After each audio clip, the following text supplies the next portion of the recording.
نیت نہیں صاف تو برکت کہاں سے آئے گی؟ صرف جمعے کی نماز سے جنت تھوڑی مل جائے گی۔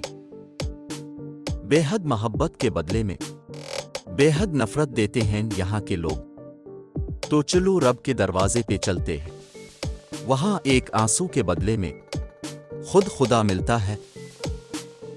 یہ گناہ کرنے والے پہلے گناہ کرتے ہو اور پھر اس پر ہنستے ہو، تمہارا یہ ہنسنا اس گناہ سے بھی بڑا گناہ ہے۔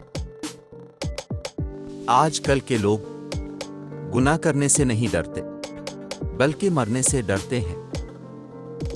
اپنی تمام پریشانیوں کا ذکر لوگوں سے نہ کرو بلکہ نماز کی حالت میں اللہ سے کرو، اللہ تمہارے مسائل کو نعمتوں میں بدل دے گا۔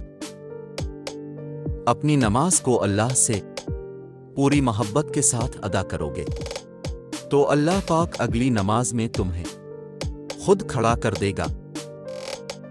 اگر کوئی تمہیں نماز پڑھنے کا کہے تو یہ نہ کہو کہ مجھے کام کرنا ہے، بلکہ کام سے کہو کہ مجھے پہلے نماز پڑھنی ہے۔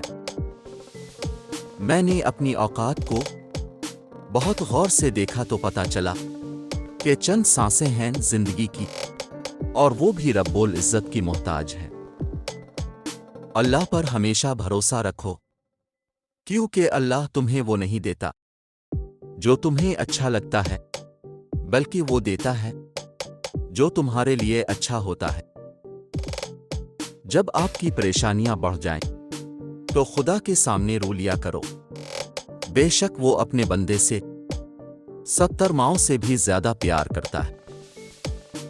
اگر اللہ اب سے ناراض ہو اور جب استغفار سے بھی کام نہ بنے تو اس کی مخلوق کو خوش کرنے کی کوشش کرے۔